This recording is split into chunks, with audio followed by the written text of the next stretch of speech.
My name is Obidike Chisom Victoria Anastasia. I'm from Anambra State. Please introduce the people standing beside you. I have on my left my mom, next to her my brother, and next to him my brother as well.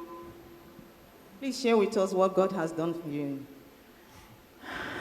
To be frank, I'm actually very nervous, but I would start with when this whole thing started, and that was last year when we're having like a prayer in church, and then Prophet told me that there's a final deliverance that he has to do for me, and once I do that deliverance, that the kind of testimony I'm going to have is going to be really like mind-blowing, and that the job I'm going to have will be so unbelievable that even I will not believe it. So between that time and now, it has been like series of prayers, deliverance, fasting, and I was still with my old job then, but I was having like issues. I wasn't very comfortable there. My superior was always like, antagonizing me. I was not just happy there. At some point, I was even suspended for an issue I had towards that December. I was given like 2 weeks suspension. Then afterwards, towards March this year, I was actually asked to resign. So when I called Prophet, I told him and I said, Prophet, see, I've been asked to resign. Prophet told me, he said, I should start thanking God, that it means that the promise that he made to me is going to manifest. But I didn't take his advice to heart, because I was like, why would I be happy that I'm resigning right now? It's very critical. I don't have there is no savings. I have things to do. When am I even going to even get the job? There is nothing, there is no prospect, no nothing, I'm just there. So I didn't accept his advice. I didn't take it to heart. I was actually crying instead. And I went back to my boss to plead with him to take me back and then give me, chances to prove myself, whatever it is. And he actually took me back. But so at what point did you accept the advice of the man of God and put your faith in the mind? Okay, so after he took me back, I worked like extra hard, but I realized that no matter the effort I put in, I wasn't recognized, I wasn't appreciated. So that kept on until June 5th to be precise. I was asked to resign again. And this time around, I didn't object. I just accepted, and I was like, you know what, this is it, I'm done. Then I was thanking God. Even before I called Prophet, I started thanking God. I'm like, God, I don't know, this has to be you, because I didn't see this from anywhere. I don't know where this happened. I didn't offend anybody. I've been extra hardworking, but still, I've been laid off. So if this is your will, then so be it. Okay, tell us what you have today, the testimony you have to share with us. How did you go about getting this job? What happened? Okay, so Prophet had been very supportive. It has been a lot of trials for me, and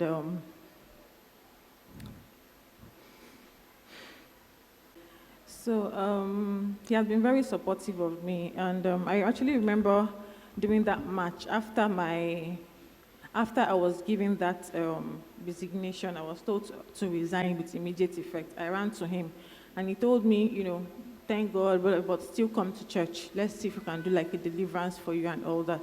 So when I came to church, he tried to deliver me, but it just wasn't working, in the sense that it was like I'm supposed to vomit something. That's what is tying me to that setback. But I couldn't, it didn't happen in church. So he was like, he would keep on, praying, giving me prayers and all of that itself. So that's exactly what we have been doing, the prayers, the fasting, and the likes of it. So when I actually lost the job and I reached out to him, he said, oh yes, thank God. I told you the last time, thank God, let's see what he will do for us. And funnily enough, I was actually glad from the bottom of my heart. I don't know why, but I was just gladdened, because there was no prospect in sight, there was nothing, there was no scheduled interviews for me. It just happened, but for some reason I was just glad. So I came to church that same week as like Prophet directed, and Fortunately, he didn't actually do any. I would say fortunately or unfortunately, because we all like him to touch us. So, but that Sunday, he didn't actually touch anybody. He gave us a prayer, this mass prayer, and he said it's a deliverance prayer. We have to pray our way out of whatever it is that is hindering us from our progress, our success. And that was exactly what happened that Sunday. It was a very powerful prayer. And that's it, I keyed into it. I was right at the back. And during the course of the prayer, I was throwing up, I was vomiting, throughout the prayer. That was exactly what was happening to the very end. And right after the prayer, Prophet just looked at me and said, this one is delivered, this one is free. You will see what God will do for you. So that same week, I received a WhatsApp message from an old client of mine. So I used to work, I did a job for them. I was the project officer for them. It was just not so much of but actually put so much effort and dedication into that work to make sure that it comes out well. And I interfaced with them all through the project. I never knew that they were very impressed with my work. So out of the blue, they just sent me a message that they would like me to come and join them. And I was like, for what? Like, I didn't actually answer them. I didn't take them seriously. And I practically ignored them for like 3 days. I ignored the message. Then on a Monday, so this is like 7 days now after the deliverance, on a Monday, they just called me. I was actually still sleeping. The director called me and said, I should wake up. He wants to do an interview right now with me, and that he's going to put other directors online. Okay, what other things did you do apart from receiving your deliverance during the mass prayer when you vomited and the man of God declared you free?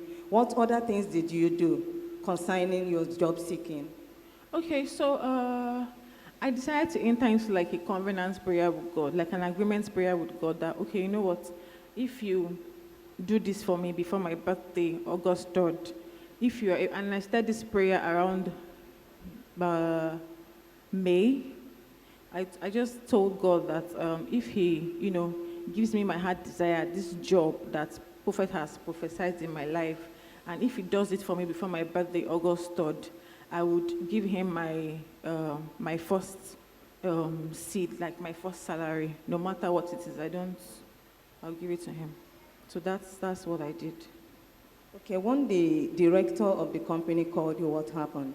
Okay, so we had the interview. They asked me what I have been doing, what my capabilities are, and I said, I do this, and they were like, the reason why they actually reached out to me was because they saw my work, and they were very, very impressed, and they want somebody like this to join their firm. But I wasn't really I wasn't so interested in it, however, but still, before I could even say Jack Robinson, they already booked my tickets to Abuja to come and meet the board of directors. They drafted my engagement letter.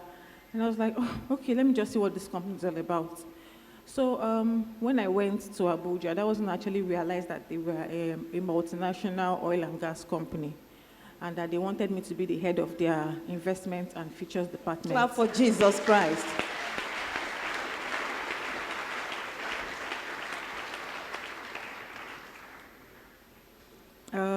And I'm also a board member, but I'm actually the youngest board member. So they introduced me to the chairman. We had various meetings with our various partners, NNPC and the likes of them. They introduced me. They told me I'll be the one to be interfacing with our foreign and local investors. I'll be traveling out. They're also going to give me like an official card.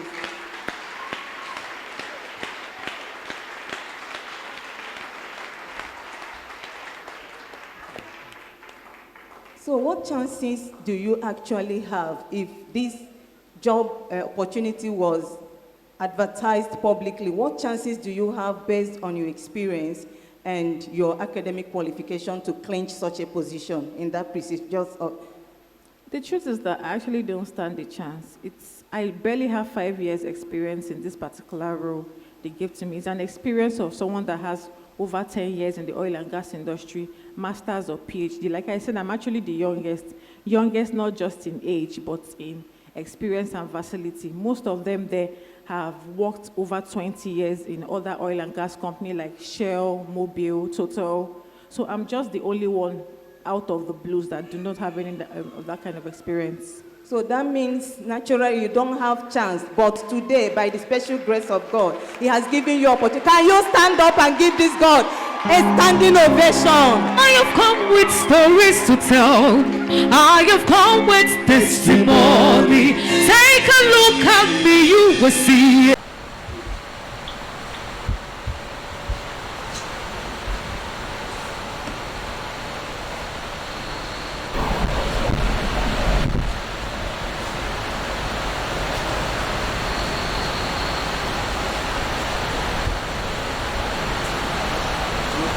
So they are blessed with today, so you make use of the blessing. Yeah?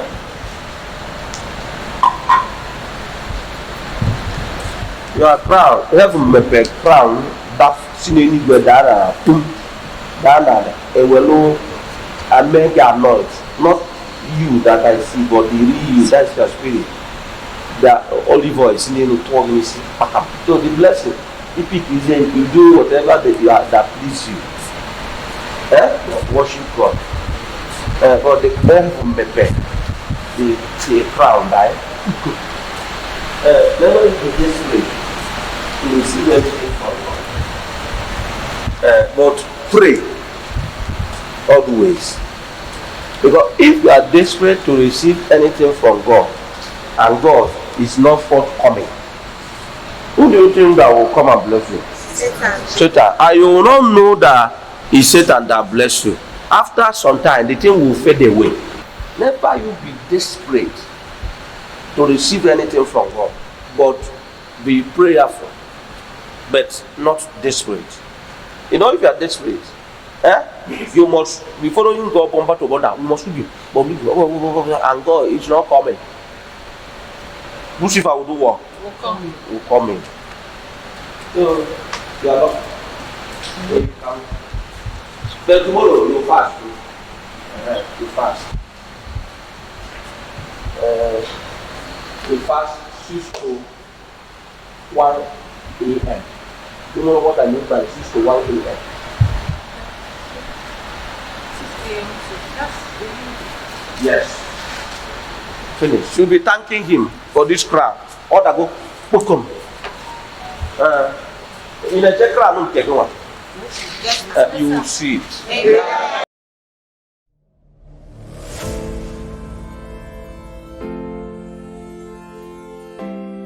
You people say that you love me. I say yes, we love you so much. You say you cannot love me. You love what I do. Even if you did not believe me, you don't believe my word, believe what I do. You cannot love a wild animal. When God is saying, love me with all